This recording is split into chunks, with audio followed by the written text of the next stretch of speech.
আসসালামু আলাইকুম। সকল বন্ধুকে জানাই আগাম শুভ নববর্ষের অনেক শুভেচ্ছা ও অভিনন্দন।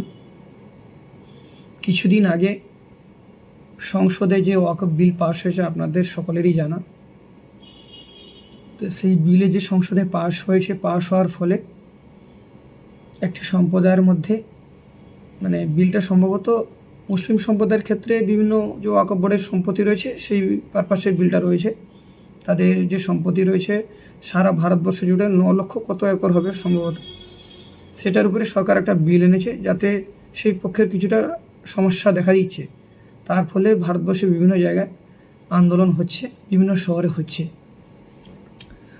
তো ওয়াকফ বিলের বিরোধিতা করা এটা আমাদের সাংবিধানিক অধিকার রয়েছে, কিন্তু ওয়াকফ বিলের নাম করে, আন্দোলনের নাম করে সরকারি হাসপাতাল, সরকারি সম্পত্তি নষ্ট করা, দোকানপাট, বাড়িঘর বা পুলিশের গাড়ি, এগুলো নষ্ট করা, এর তীব্র আমি ধিক্কার ও নিন্দা জানাই।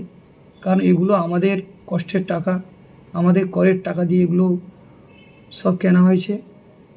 কারণ এগুলো নষ্ট করলে এগুলো আমাদেরই ভবিষ্যতে ক্ষতি হবে। কিন্তু এই ওয়াকফ বিলে আন্দোলন যে চলছে, যারা করছেন এর অধিকাংশ মানুষ হচ্ছে, বেশিরভাগই মানুষ হচ্ছে মুসলিম সম্প্রদায় ও ইসলাম ধর্মাবলম্বী। কিন্তু ইসলাম আন্দোলন করতে বলেছে সব সময়, কিন্তু কখনো ইসলামের মানেটা হচ্ছে শান্তি শৃঙ্খলা।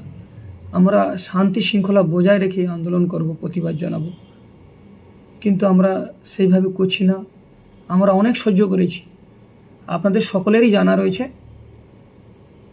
আমরা অনেক সহ্য করেছি। মসজিদ নিয়ে রাজনীতি হয়েছে, হিজাব নিয়ে রাজনীতি হয়েছে, 3 তালাক বিল সংসদে আনা হয়েছে। এই শেষমেশ যে আন্দোলন চলছে, এটা হচ্ছে ওয়াকফ বিল, ওয়াকফ বোর্ডে যে সম্পত্তি আছে তার উপর সরকারের দখল করা। এটা নিয়ে আন্দোলন দেশে বহু জায়গায় চলছে, কিন্তু আমরা কত সহ্য করব? আমরা সহ্য করছি, কিন্তু আরও করতে হবে।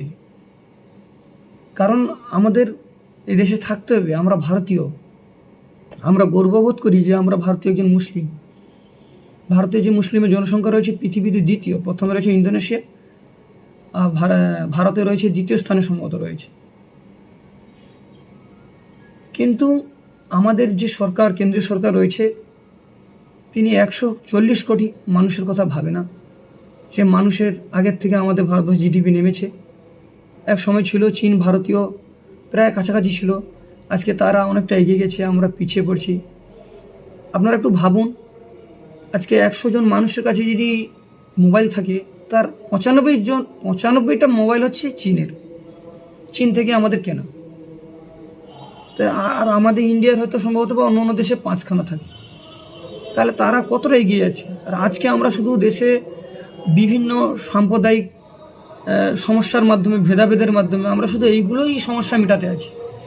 আমরা কর্ম বা আমরা কীভাবে আমরা এগোবো চিন্তাধারা, আমাদের ফার্স্টের চিন্তাধারা নেই, সেগুলো পশ্চিমী দেশে রয়েছে।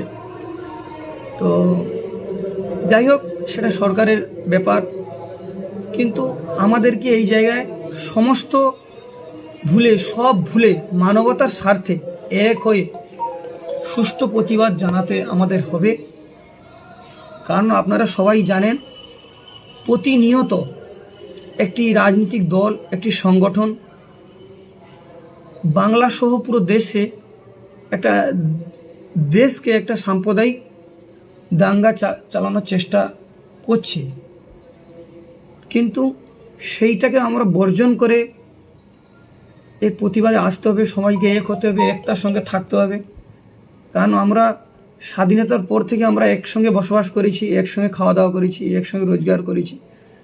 স্যার, আপনারা একটু ভাবুন না, আমরা যখন কোনো বিপদে পড়ি, হসপিটালে যখন আমাদের ফ্যামিলির কেউ ভর্তি হয়ে থাকে, যদি কোনো রক্তের প্রয়োজন হয়, তখন কি আমাদের ভেদাভেদ থাকে? কোনো ঔষধের ক্ষেত্রে কি ভেদাভেদ থাকে? কোনো কেনাকাটার ক্ষেত্রে কি আমাদের ভেদাভেদ থাকে? বা পেট্রোল নেওয়ার সময় আমাদের ভেদাভেদ থাকে? তো আমাদের ভেদাভেদটা কিসের?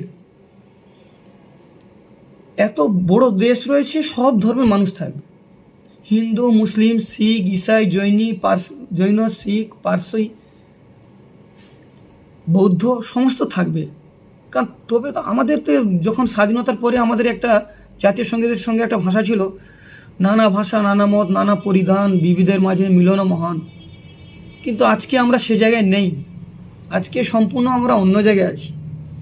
আর প্রত্যেকটা রাজনীতি দল নিজেদের স্বার্থে আমাদেরকে কাজে লাগিয়ে বিভিন্ন সমস্যার মধ্যে রেখে তারা ফায়দা তুলতে চাইছে।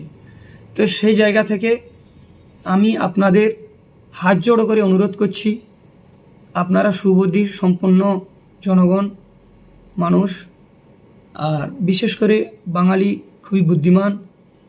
আপনাদের আপমার ভাইকে এই ফাঁদে না পা দিয়ে, এই সাম্প্রদায়িক দাঙ্গায় পা না দিয়ে আপনারা বর্জন করে আপনারা একতার সঙ্গে, ভালোবাসার সঙ্গে আমরা বসবাস করব, এর প্রতিবাদ করব। কারণ আমরা না প্রতিবাদ করে রাজনৈতিক দলগুলো ফায়দা তুলতে চাইছে। আমরা আসুন সবাই একসঙ্গে এর প্রতিবাদ করি, এর বর্জন করি। আমরা যে ভারতে আমাদের যে জাতীয় জনক যিনি মহাত্মা গান্ধী রয়েছেন, তিনি আমাদের সবাইকে একসঙ্গে নিয়ে ব্রিটিশদের তাড়িয়েছিল। তারা 200 বছর ভারতবর্ষের রাজত্ব করেছিল। তাদেরকে তাড়িয়ে আমাদেরকে স্বাধীনতা দিয়েছে। আমাদের আজকে যে স্বাধীনতা, সব কিছু আমরা স্বাধীন পেয়েছি ওদের দৌলতে, ওদের প্রাণের বিসর্জনে। ওরা শহীদ হয়ে আমাদেরকে আজ এনে দিয়েছে। কিন্তু আমরা সেই স্বাধীন দেশকেও আমরা মেনটেন্স করতে পারছি না। আমরা বিভিন্ন সমস্যার মধ্যে যুক্ত হয়ে যাচ্ছি।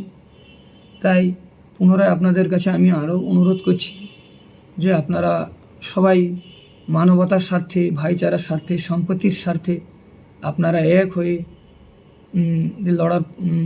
লড়াই চালিয়ে যান। এবং আপনারা এই বিভিন্ন সাম্প্রদায়িক দাঙ্গার ক্ষেত্রে পা দেবেন না। কারণ আগামী দিনে আমাদের ভবিষ্যতে ছেলে মেয়েদের আমাদের অনেক সমস্যা দেখা দেবে।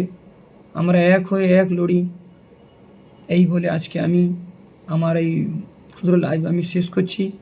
আমার বলার মধ্যে কারুর ভাবাবেগে যদি কষ্ট পেয়ে থাকেন, কোনো সমস্যায় থাকেন, ছোট ভাই হিসাবে, ছোট বন্ধু হিসাবে ক্ষমা করবেন।